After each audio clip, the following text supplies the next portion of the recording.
Good morning to all the Shiplake pupils and staff.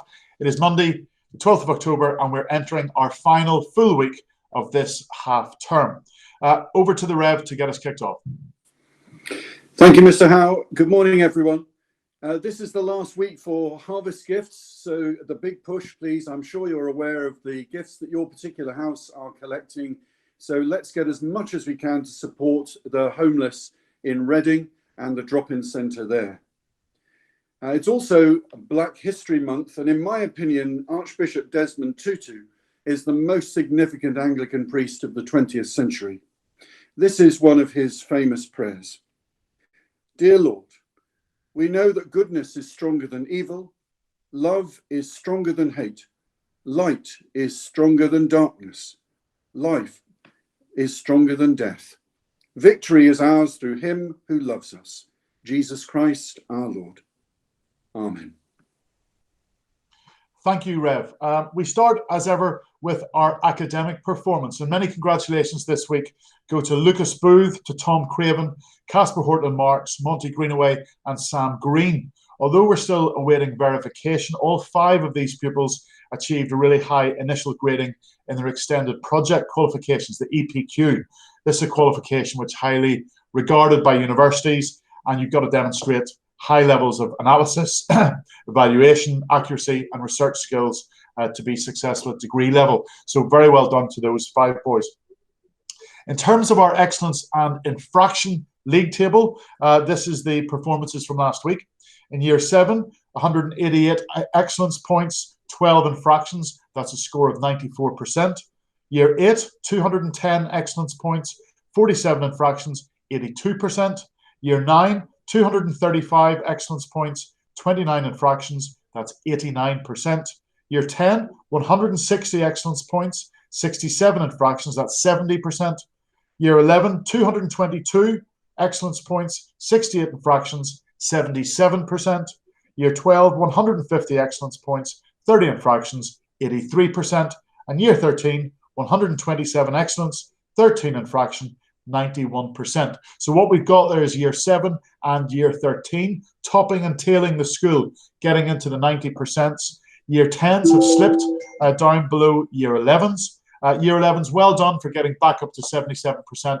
What would be terrific is in this, our final full week of this half term, let's see if we can go for a week with a minimum of infractions, and then that percentage score automatically goes up.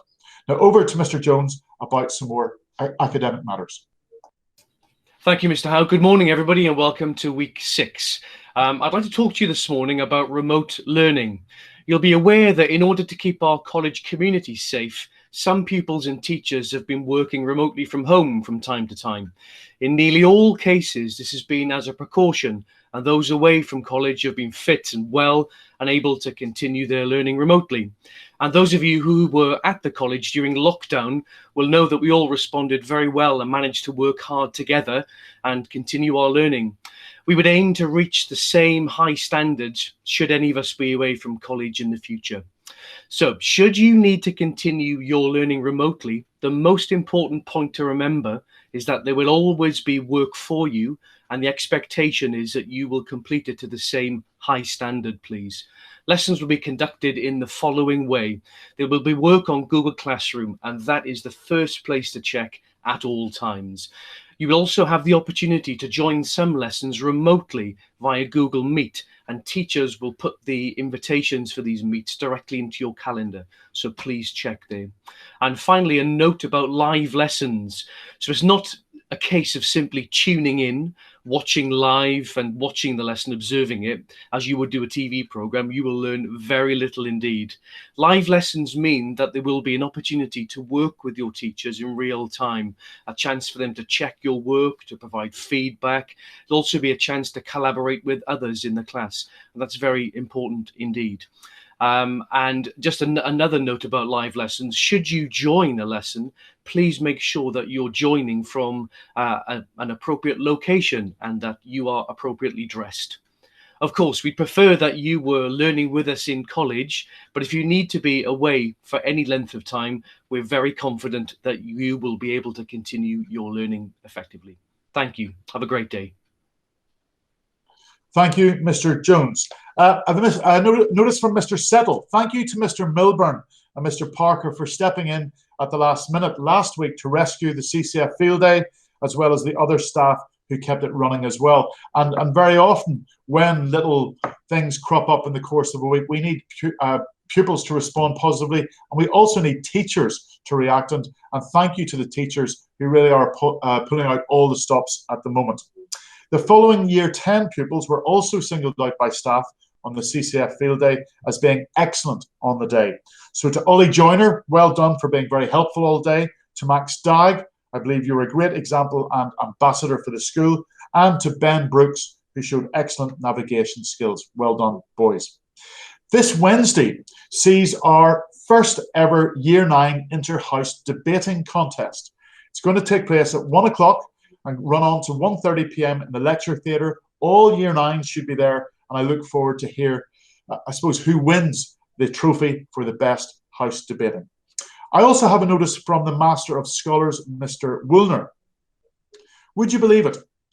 Shiplake College has 65 scholars. They gain their status and recognition of considerable talent and achievement, either academic, sporting, or an arena of performance. It might be art, drama, music, DT.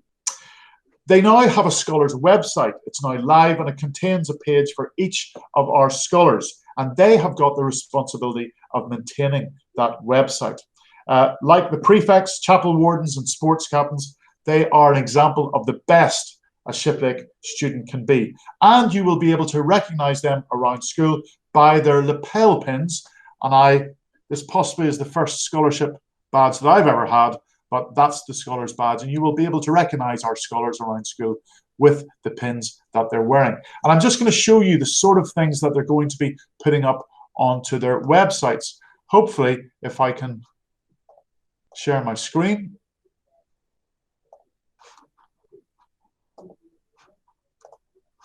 So we've been joined this year in Year 12 by Felix Arkle. And you can see here Felix Arkle is both an academic and a sporting scholar. And here over lockdown is, I suppose, a record of what he did, which is he took part and set a record for the world's longest tandem continuous row on a Concept 2 erg.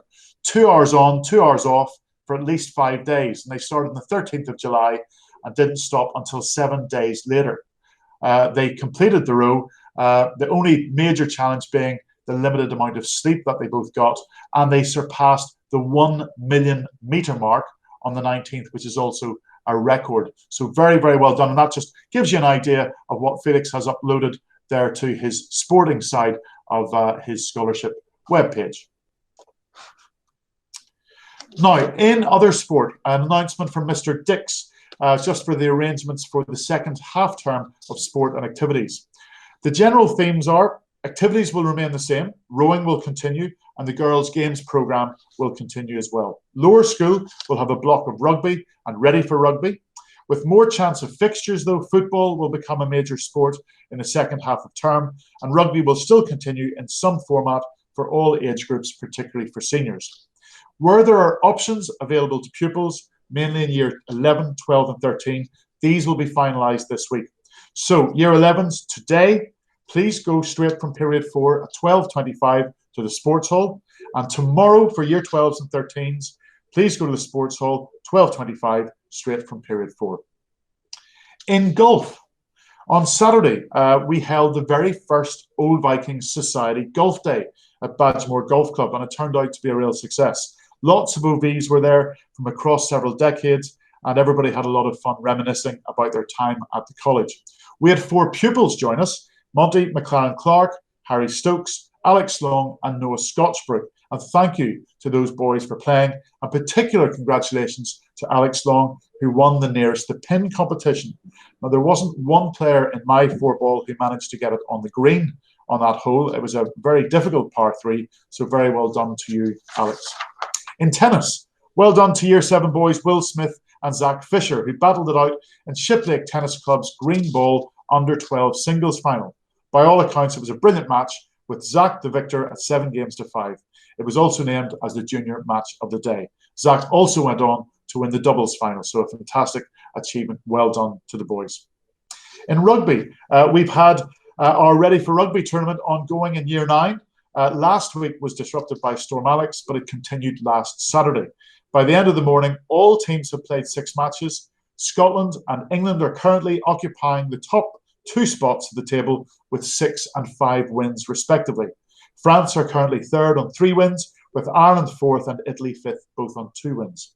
The story of the day came from the team occupying the bottom of the table, Wales, who managed a 5-3 win over France. Considering the strength of the French pack and the flying wingers, it really was an upset and will give Wales some confidence as they prepare for the final round of matches. Mr. Jones is looking very happy about that. And in Year 10, Mr. Allhausen reports that the Year 10 tournament is reaching fever pitch. Wales were still looking for their first win, whilst every other team had put themselves into contention to be crowned champions. Sharper handling, better support play, and improved fitness levels resulted in an abundance of tries across the 6 matches. Italy versus England finished 9-7, and the weekend provided the first draw of the tournament, 5-5 between England and Ireland. With just one weekend of action remaining, Scotland are in pole position with 5 wins from 6 matches, with France hot on their heels with 4 wins. Standout performances came from Ben Zacharias, Ben Brooks, Will Diver, and Will Forster, whose passion, energy, and guile were pivotal in their respective teams' performances. Congratulations and thank you to all of the Year 9 boys for playing the matches in such a positive spirit. On the charity front, a huge thank you to pupils, parents, and staff who made donations to the Teenage Cancer Trust as part of our Mufti Day last Friday. An amazing £974 was raised, with money still coming in. So thank you to everybody. This is something that makes me very happy to read and hear of as the head of Shipley College. Doing something together collectively as a school and having a really positive outcome. Being a headmaster is a funny old job. You get to purr with pride when you see pupils really caring and giving their best, or when you get an email from someone out of the blue which compliments your school or a pupil on something they have done which is really good or makes a positive difference. Finn Brown not only celebrated his 18th birthday yesterday, but he also spent the weekend several weekends ago with the England under-18s, having been called up to that rugby squad. So Finn joins me now, and I'm going to ask Finn a couple of questions just about that. So good morning to you, Finn. Morning, sir. Finn, can you just tell us, how did you actually get your call up? Do they send you an email or a phone call or a text message? How does it actually happen? Yeah, so I had a couple missed calls on my phone. So I was in activities, came back to my house, and then I had a couple missed calls. So I called them back, and then, yeah, got the call. And just describe how that feels when you get that call calling you up to England under-18s. Yeah, it was pretty special because it's nothing that I've ever really felt before. So it's quite hard to know how to react in like a good way. And how many players are on the squad? And is it just training, or is there something specific that the squad is preparing for? Yeah, so we're preparing for 6 Nations that are happening next year, and there's because of COVID, there's 2 training groups, like a North and a South one. So there's around 20-25 players in each one of those. Okay, and I know you've been slightly sworn to secrecy about what goes on at these squad sessions, but is it all on-field stuff, or are the 2 days mixed up with on-field and off-field sessions? Yeah, there's a good mixture. So we have good rugby sessions, then we have weights, and then all the stuff to look after your body, so stretching, rehab, stuff like that. And I assume that there's plenty of good food on offer as well. Yeah, the food is different gravy. Nice. Now, how hard is it when you're there with, let's say, 25 others or 24 others? Everybody knows. I mean, you're part of the same squad, but also everybody knows that they're in competition with each other for a small number of places. How is that sort of mentally when everybody sort of is looking at each other in the middle of a session, sort of eyeing each other up? Is that quite hard to keep a sort of a team mentality or squad mentality? Is it everyone for themselves, or actually do people still manage to work together? Yeah, I mean, you know who your competition is at the end of the day, but I think we're all there because we want to have the same outcome. We're all trying to go for the same goal. So we kind of know that if the better we work together, the better the team will be, and the better our performance will be, which will benefit all of us as individuals. And I've seen a couple of Wasps coaches here who are doing some sessions with you here at school. In terms of what you do with them and with the Wasps Academy, how noticeable is the step up, either physicality or pace or skill, when you go up to England under-18s, surrounded by a lot of even more talented players? Is there a noticeable step up, or is it just sort of an extension of what you're already doing within the Wasps Academy? I think there is a kind of a step up to some extent. Like the skill set of everyone's a lot higher, because these are the people who are really up in the best in their academies. So the skill set, like simple skills, just working effectively. Okay.